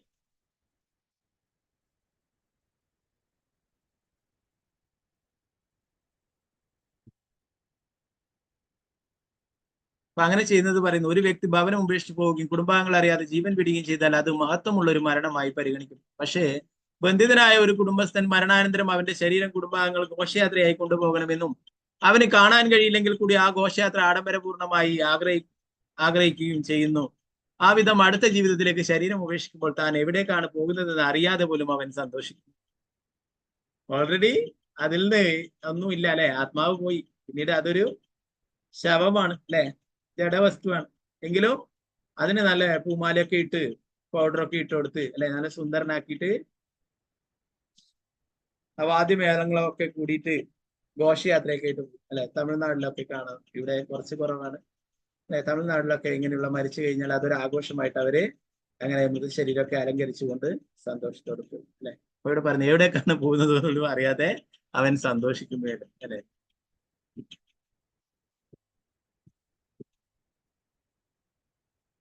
അടുത്ത ശ്ലോകത്തിൽ 16ാമത്തെ ശ്ലോകം പറയുന്നത്, ആ രോഗാവസ്ഥയിൽ അവന്റെ കണ്ണുകൾക്കുള്ളിൽ നിന്നുള്ള വായുവിന്റെ സമ്മർദ്ദത്താൽ പുറത്തേക്ക് തള്ളിവരും നാടുകളിൽ കവം തിങ്ങി നിറയുകയും ശ്വാസോച്ഛ്വാസത്തിന് വിഷമം ഉണ്ടാവുകയും ശ്വസിക്കുമ്പോഴും ഉച്ഛസിക്കുമ്പോഴും തൊണ്ടയിൽ നിന്നോ ഗുർ എന്ന് ശബ്ദം വരികയും ചെയ്യുമെന്ന്. ഇപ്രകാരം അവൻ മരണത്തിന്റെ കുടുക്കുകളിൽ അകപ്പെട്ട് ബന്ധുമിത്രാദികളാൽ ചുറ്റപ്പെട്ട് ശയ്യാവലംബിയാകുകയും അപ്പോൾ അവരോട് സംസാരിക്കണമെന്ന് ആഗ്രഹിക്കുമെങ്കിലും കാലത്തിന്റെ നിയന്ത്രണത്തിലായി കഴിഞ്ഞതിനാൽ അവൻ അതിന് സാധിക്കുകയില്ലായിരുന്നു. അല്ലെ, മരിക്കാറായിട്ടുള്ള ആൾക്കാർക്ക് എന്താ പറയാ, കഫം, വാദം, പിത്തം അല്ലെ, ഇവയൊക്കെ വന്നിട്ട് നിറഞ്ഞിട്ട് നേർക്ക് സംസാരിക്കാൻ തന്നെ പാടാണ് അല്ലെ. അതുകൊണ്ടാണ് മുകുന്ദമാലയില് അല്ലെ കുലശേഖര ആൾവാർ പറയും അല്ലെ, കൃഷ്ണത്വദീയ പദപങ്കജ പഞ്ചരാന്തം അദ്വൈവമേ വിശദു മാനസരാജ ഹംസ പ്രാണപ്രയാണ സമയേ കഫപാദ പിത്ത കണ്ടാവരോധന വിദോ സ്മരണം കുതസ്തേ എന്ന് പറയും അല്ലെ. കഫം, വാദം, പിത്തം ഇവയൊക്കെ നിറഞ്ഞിട്ട് തൊണ്ടയിൽ വന്ന് നിന്നിട്ട് ശബ്ദിക്കാൻ പോലും കഴിയാത്ത അവസ്ഥയിലാണ് ഉണ്ടാവുക പ്രായമാകുമ്പോഴും അല്ലെ. അപ്പോൾ എന്റെ മനസ്സാകുന്ന രാജഹംസം അങ്ങയുടെ പാദപങ്കജങ്ങളിൽ ഇപ്പോൾ തന്നെ ശരണം പ്രാപിക്കട്ടെ എന്ന് കുലശേഖര ആൾവാർ പ്രാർത്ഥിക്കും. ശ്രീലപ്രഭുപാദർക്ക് വളരെ പ്രിയപ്പെട്ടുള്ള ആ ശ്ലോകമാണ്. ശ്രീലപ്രഭുപാദരെയും പലപ്പോഴും ആ ശ്ലോകങ്ങൾ ചൊല്ലാറുണ്ട് ശിഷ്യന്മാർക്ക്. അപ്പോ ആ അവസാന സമയം അല്ലെ, ഒന്നിനും ശബ്ദിക്കാൻ പോലും സാധിക്കാതെ അല്ലെ, അപ്പോഴാണ് ഹരിനാമം ജപിക്കാനെങ്കിലും കഴിയും അല്ലെ. അതുകൊണ്ടാണ് കുലശേഖര ആൾവാർ അങ്ങനെ പറയുന്നത്. ഇവിടെ പറയുന്നത് മക്കളോടൊക്കെ സംസാരിക്കണമുണ്ട്, എന്നാലേ അതിനൊന്നും സാധിക്കില്ല എന്ന് പറയും.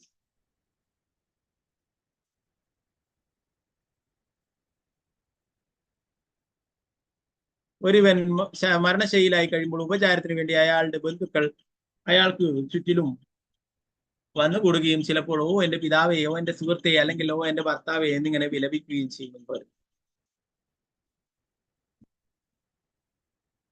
മരിക്കാറാകുമ്പോൾ എല്ലാവരും വരും, ചുറ്റിലും വന്നു നിന്നിട്ട് പലതും പറയും അല്ലെ. ജീവിച്ചിരിക്കുമ്പോൾ മുഴുവനായിട്ടും കുറ്റം പറയും, മരിക്കാനാകുമ്പോൾ പറയൂ എന്ത് നല്ല വ്യക്തിയായിരുന്നു അല്ലെ, അങ്ങനെയായിരുന്നു ഇങ്ങനെയായിരുന്നു എന്നൊക്കെ പറഞ്ഞിട്ട് പറയും അല്ലെ.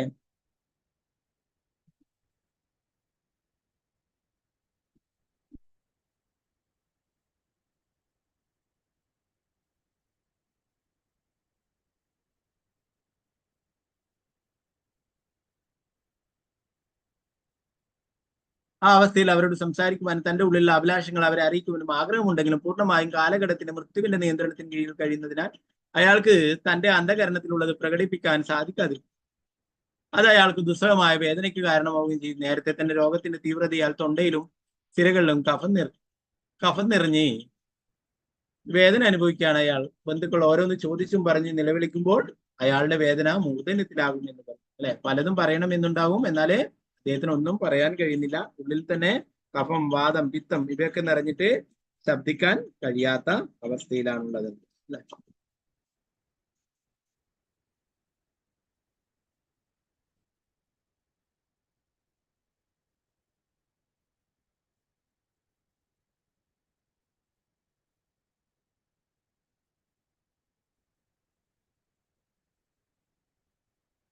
അങ്ങനെ അനിയന്ത്രികളായ ഇന്ദ്രിയങ്ങളോട് കുടുംബം പുലർത്തുന്നതിൽ മുഴുകിയിരിക്കുന്ന ആ മനുഷ്യൻ അവന്റെ ബന്ധുക്കളുടെ കരച്ചിൽ കൊണ്ട് അതീവ ദുഃഖത്തോടെ മരിക്കുന്നു. അവബോധമില്ലാതെ കൊടിയ വേദനയോടെ അങ്ങേയറ്റം പരിതാപകരമാണ് അയാളുടെ മരണം.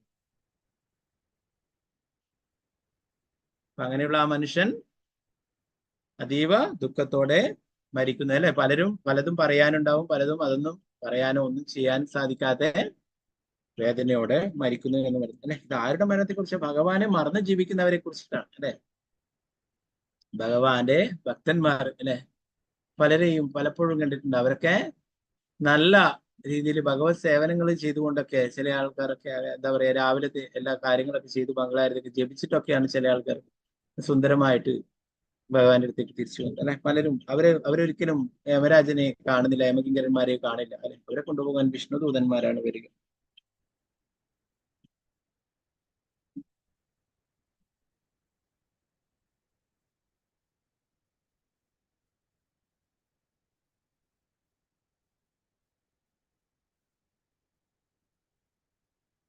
പ്രഭാതരിയുടെ ഭാവാർത്ഥ പറയുന്നു, ഒരുവൻ തന്റെ മരണസമയത്ത് അവന്റെ ജീവിതകാലം മുഴുവൻ മനസ്സിൽ സംസ്കരിച്ചിരുന്ന വിചാരങ്ങൾ മുഴുവൻ എന്ന് ഭഗവത്ഗീതയിൽ പറഞ്ഞു. സ്വന്തം കുടുംബത്തെ നന്നായി പോറ്റുക എന്നതൊഴിച്ച്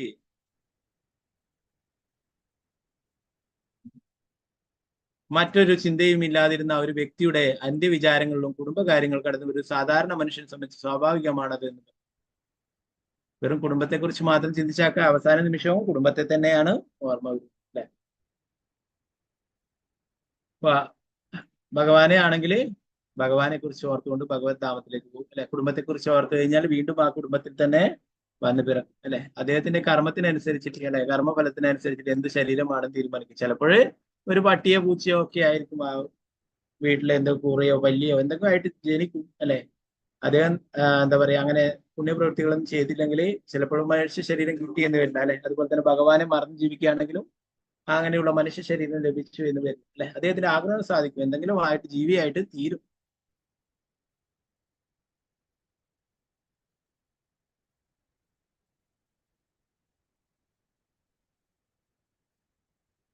അന്ത്യഘട്ടത്തിൽ ആരും കുടുംബത്തിന് വേണ്ടി ഉണ്ടാക്കിയ സാമ്പത്തിക നേട്ടത്തിൽ സംതൃപ്തരായിരിക്കില്ല. പര്യാപ്തമായി നേടാൻ കഴിഞ്ഞില്ലെന്ന വിചാരമായിരിക്കും എല്ലാവർക്കും. അഗാധമായ കുടുംബ പ്രേമ നിമിത്തം ഇന്ദ്രിയങ്ങളെ നിയന്ത്രിച്ച് ആധ്യാത്മിക അവബോധം ആർജിക്കണമെന്ന മുഖ്യധർമ്മം അവൻ മറക്കുന്നു.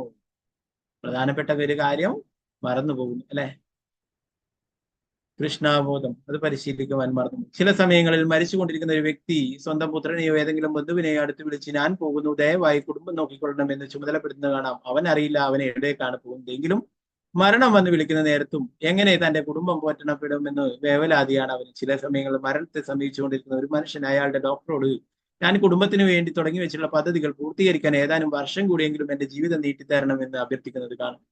ബദ്ധാത്മാവിന്റെ ഭൗതിക രോഗങ്ങളാണ് ഇവയൊക്കെ. അവൻ കൃഷ്ണാബോധമുള്ളവനായി തീരുക എന്ന തന്റെ യഥാർത്ഥ ബാധ്യത പാടെ വിസ്മരിക്കുകയും കുടുംബത്തെ പരിപാലിക്കാനുള്ള പദ്ധതികളെ പറ്റി മാത്രം എപ്പോഴും ഗൗരവമായി ആലോചിക്കുകയും ചെയ്യുന്നു. ജന്മങ്ങൾ തോറും കുടുംബങ്ങൾ മറന്നവനാണെങ്കിൽ പോലും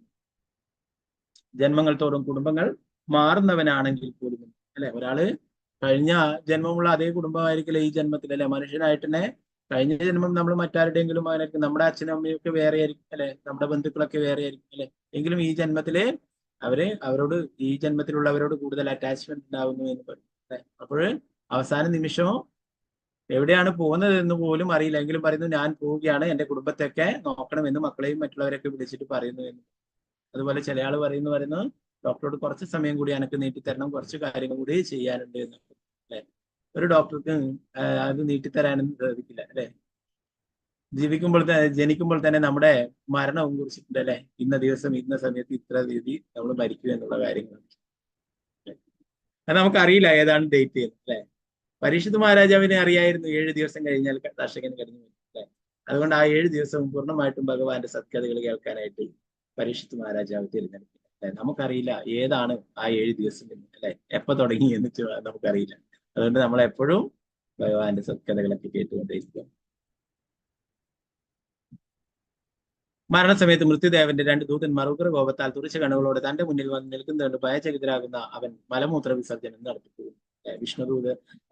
ഭഗവാന്റെ ഭക്തന്മാർക്ക് വിഷ്ണുദൂതന്മാരും അധർമ്മികളുടെ അടുത്ത് യമകിങ്കരന്മാരുമാണ് വരികയാണ്. വിഷ്ണുദൂതന്മാര് ആ ഭഗവാനെ പോലെ തന്നെ 4 കൈകളുടെ രൂപത്തോടു കൂടി സുന്ദരനായിട്ടാണ് അല്ലെ. യമകിങ്കരന്മാരെ കണ്ടാൽ തന്നെ പേടിയാവുന്ന പറയും അല്ലെ. നമ്മള് ശിവപ്രഭുപാദര് ആ ശ്രീമദ് ഭാഗവതം 6ാം സ്കന്ധത്തിനെ ആസ്പദമാക്കിയിട്ട് മൃത്യുഞ്ജയ രസം എന്നുള്ള ഒരു ഗ്രന്ഥം രചിച്ചിട്ടുണ്ട്. അതിൻ്റെ അകത്ത് യമകിങ്കരന്മാരുടെ ആ ഒരു രൂപം കൊടുത്തിട്ടുണ്ട്. ഇതിൻ്റെ അകത്ത് കാണാം. അത്രയും എന്താ പറയാ, കണ്ടാൽ തന്നെ പേടി തോന്നുന്നതാണ് അവരുടെ രൂപം അല്ലെ. യമകിങ്കരൻ ഇങ്ങനെയുള്ളവരാണ് ആ അധർമ്മങ്ങൾ ചെയ്യുന്ന അഭക്തന്മാരുടെ അടുത്തേക്ക് വരിക എന്ന് പറയും.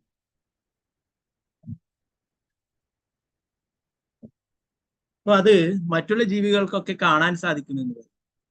മനുഷ്യർക്കല്ലാതെ വീട്ടിലുള്ള ഇപ്പൊ ചില ആൾക്കാരൊക്കെ മരിച്ചു കഴിഞ്ഞാൽ പറയും അതിന്റെ തൊട്ട വീട്ടിലെ ആൾക്കാരൊക്കെ ഇന്നലെ നമ്മുടെ വീട്ടിലെ പട്ടി നിർത്താതെ കരയുന്നുണ്ടായിരുന്നു, പറിച്ചുകൊണ്ടേയിരിക്കുന്നുണ്ടായിരുന്നു. ചില ആൾക്കാർ ഒരു പശുവൊക്കെ എന്തോ ശബ്ദങ്ങൾ ഉണ്ടാക്കുന്നുണ്ടായിരുന്നു എന്ന്. മറ്റുള്ള ജീവികൾക്കൊക്കെ ഇവരെ കാണാനായിട്ട് സാധിക്കുമെന്ന് പറയും. മനുഷ്യർക്ക് എന്നാലും സാധിക്കും. മനുഷ്യർക്ക് ഭഗവാനെയും കാണാൻ സാധിക്കില്ല, എന്നാൽ യമകിങ്കരന്മാരെയും കാണാൻ സാധിക്കില്ല അല്ലെ. അത്രയും എന്താ പറയാ മനസ്സ് അത്രയും മലിനമായിട്ടുള്ളതാണ് അല്ലെ. അതുകൊണ്ട് തന്നെ അവർക്ക് കാണാൻ സാധിക്കും. എന്നാൽ മൃഗങ്ങൾക്കൊക്കെ ഇവരെ കാണാനായിട്ട് സാധിക്കും. അതുകൊണ്ട് അവർ പലതരത്തിലുള്ള ശബ്ദങ്ങൾ ഉണ്ടാക്കുന്നത്. ചില പക്ഷികളും നായ്ക്കളും മറ്റുള്ള പശുക്കളും മറ്റുള്ള ജീവികൾക്കൊക്കെ യമകിങ്കരന്മാർ വരുന്നത് പോകുന്നതൊക്കെ കാണാൻ സാധിക്കും. ഇപ്പൊ പലരെയും കാണാം, അവരൊക്കെ ശരീരം ഉപേക്ഷിക്കുമ്പോൾ ശരീരത്തിലൊക്കെ മലമൂത്ര വിസർജനമൊക്കെ നടത്തി പോയിട്ടാണ് അല്ലെ. എന്താ പറയുന്നത്, യമകിങ്കരന്മാരെ കണ്ടിട്ട് ഭയപ്പെട്ടിട്ടാണ് അത് എന്ന് പറഞ്ഞു. നിലവിലുള്ള ശരീരം വിടുന്ന ജീവസത്യക്ക് 2 വിധത്തിലുള്ള ദേഹാന്തര പ്രാപ്തികൾ. പാപകർമ്മങ്ങളുടെ നേതാവായ യമരാജന്റെ അടുത്തേക്ക് പോവുകയാണ് ഒരു തരത്തിലുള്ള ദേഹാന്തര പ്രാപ്തി. വൈകുണ്ഠം വരെയുള്ള ഉന്നത ഗ്രഹങ്ങളിലേക്ക് പോവുകയാണ് മറ്റേത്. ഒരു കുടുംബം പരിപാലിക്കുന്ന ഇന്ദ്രിയാസ്വാദന കർമ്മങ്ങളിൽ മുഴുകുന്ന വ്യക്തികളെ യമദൂതർ എന്ന് വിളിക്കപ്പെടുന്ന യമരാജന്റെ സന്ദേശവാഹകർ എങ്ങനെയാണ് കൈകാര്യം ചെയ്യുന്നത്? കപില ഭഗവാൻ ഇന്ദ്രിയങ്ങളെ അങ്ങേയറ്റം ആഹ്ലാദിപ്പിക്കുന്ന വ്യക്തികൾ മരണസമയത്ത് യമദൂതന്മാരുടെ തടവുകുടികളാവും. അവരുടെ ചുമതല ഏറ്റെടുക്കുന്ന യമദൂതന്മാർ അവരെ യമരാജൻ വസിക്കുന്ന ഗ്രഹങ്ങളിലേക്ക് കൊണ്ടുപോകും. അവിടുത്തെ അവസ്ഥകൾ പറയും. ഇപ്പോഴും നമ്മൾ ഇന്നെടുത്തുള്ള ശ്ലോകങ്ങളൊക്കെ ആ യമരാജന്റെ അടുത്തേക്ക് പോകുന്ന ആ ശിക്ഷാവിധിയെ കുറിച്ചിട്ടാണ് പറയുന്നത് അല്ലെ. അപ്പൊ നമ്മളെ ഈ ശരീരം സ്ഥൂല ശരീരമാണ് അല്ലെ. 2 തരത്തിലുള്ള ശരീരങ്ങളുണ്ട്, സ്ഥൂല ശരീരം, സൂക്ഷ്മ ശരീരം. പഞ്ചഭൂതങ്ങൾ കൊണ്ട് നിർമ്മിച്ചിട്ടുള്ളതാണ് ഈ നമുക്ക് പുറമെ കാണുന്ന സ്ഥൂല ശരീരം അല്ലെ. അത് നശിക്കുന്നുണ്ട്. എന്നാൽ സൂക്ഷ്മ ശരീരം നമ്മുടെ ആത്മാവിന്റെ കൂടെ ഉള്ളതാണ്. എന്നാൽ നമുക്ക് ആ സൂക്ഷ്മ ശരീരത്തിന് ഈ ശരീരം സ്ഥൂല ശരീരം ഉപേക്ഷിച്ചതിന് ശേഷം ടെമ്പററി ആയിട്ടൊരു കവറിങ് കിട്ടുമെന്ന് പറയുന്നത് സൂക്ഷ്മ ശരീരം. നമുക്ക് എന്താ പറയാ, യമകിങ്കരന്മാർ യമരാജൻ ശിക്ഷിക്കുന്ന ആ വേദനകളൊക്കെ നമുക്ക് അനുഭവിക്കാൻ കഴിയുന്ന ഒരു ശരീരം ലഭിക്കുമെന്ന് പറയും. ശരീരത്തിൽ എവിടെയും കാണാനുണ്ടാവില്ല, എന്നാൽ ശിക്ഷകളൊക്കെ നമ്മളെ തീയിൽ കൊണ്ടിടുമ്പോൾ നമുക്ക് പൊള്ളുന്നതായിട്ട് നമുക്ക് മനസ്സിലാവും അല്ലെ. അപ്പൊ അതുപോലെ അടി കിട്ടുമ്പോൾ നമുക്ക് വേദനിക്കും, ഇതൊക്കെ ചെയ്യും അല്ലെ. നമുക്ക് ഒരു താൽക്കാലികമായിട്ടുള്ള ഒരു ശരീരം, സൂക്ഷ്മ ശരീരത്തിന് ഒരു ആവരണം ഉണ്ടാവും എന്നുള്ളത്. അപ്പൊ അത് പ്രകാരം എല്ലാ ശിക്ഷകളും അതില് ഏറ്റുവാങ്ങേണ്ടതായിട്ട് വരും എന്ന് പറയും അല്ലെ. ഇത് തീർച്ചയായിട്ടും നമ്മൾ ഇത് പഠിച്ചു വെക്കണം അല്ലെ. പലരും പറയും നമ്മൾ ഭക്തന്മാരെന്തിനാ ഈ നരകത്തിനെ കുറിച്ച് ശിക്ഷകളെ കുറിച്ചൊക്കെ പഠിക്കുന്നത് അല്ലെ. ഇത് നമ്മൾ അറിഞ്ഞിരിക്കണം. ഭഗവാനെ മറന്നുകൊണ്ട് ജീവിക്കുന്നവരോട് പറഞ്ഞിരിക്കണം അല്ലെ. അവർക്ക് പറഞ്ഞു കൊടുക്കണം അല്ലെ. ചില ആൾക്കാരൊക്കെ എന്തെങ്കിലും ഒരു ശിക്ഷയെ കുറിച്ച് കേട്ടാൽ കുറച്ച് പേടി തോന്നുകയും ആ കുറ്റകൃത്യങ്ങൾ ചെയ്യുന്നത് തടയുകയും ചെയ്യും അല്ലെ. ചിലരൊക്കെ അത് നിസ്സാരമായി തള്ളിക്കളഞ്ഞുകൊണ്ട് മുന്നോട്ട് പോവുകയും ചെയ്യും അല്ലെ. അവരെ നമുക്കൊന്നും ചെയ്യാൻ സാധിക്കും. നമുക്ക് തന്നെ അറിയാം ചില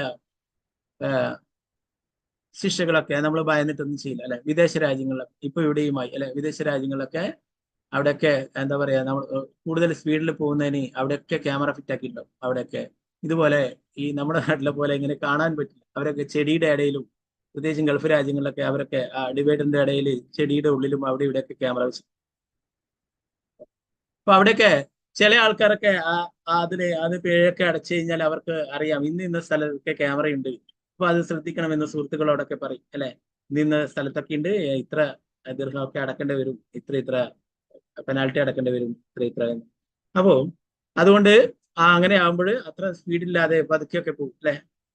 അപ്പോ അതുപോലെ നമ്മുടെ നാട്ടിലൊക്കെ ആയി അല്ലെ. എന്നാൽ നമ്മുടെ നാട്ടില് ക്യാമറ എവിടെ കാണും അല്ലെ. അതുകൊണ്ട് തന്നെ ആരും അങ്ങനെ വലിയ സ്പീഡിലൊന്നും പോകില്ല. എന്നാൽ ചില ആൾക്കാർക്ക് അവർക്ക് രാഷ്ട്രീയ സ്വാധീനവും പണമൊക്കെ ഉള്ളതുകൊണ്ട് ഞങ്ങളെ ഒന്നും ചെയ്യാനില്ല, അല്ലെ, നമ്മളെ ആരും ശിക്ഷിക്കാനില്ല എന്ന് വിചാരിച്ചിട്ട് വളരെ വേഗത്തിൽ ഓടിച്ചു, അല്ലെ. എന്നാൽ ചില ആൾക്കാർ അങ്ങനെയുള്ള ശിക്ഷകൾ ലഭിക്കും, പെനാൽറ്റി അടക്കേണ്ടി വരും എന്നൊക്കെ പറയുമ്പോൾ അവര് ആ കുറ്റകൃത്യങ്ങൾ ചെയ്യാതിരിക്കും, അല്ലെ. അത് അങ്ങനെ ഒരു ചെറിയൊരു ഉദാഹരണം പറഞ്ഞു. അങ്ങനെ ധാരാളം കുറ്റകൃത്യങ്ങൾ നമുക്ക് അതിനെക്കുറിച്ചുള്ള അതിന്റെ ശിക്ഷയെ കുറിച്ചിട്ട് ബോധ്യമുണ്ടെങ്കിൽ അങ്ങനെ കുറ്റകൃത്യങ്ങൾ കൂടുതലായിട്ട് ചെയ്യില്ല, അല്ലെ. ചില ആൾക്കാർ ആര് പറഞ്ഞാലും ശരിയായില്ല, ഞങ്ങളെ നന്നാക്കാൻ വരണ്ട എന്ന്, അല്ലെ, അങ്ങനെ നമുക്ക് വിടാം.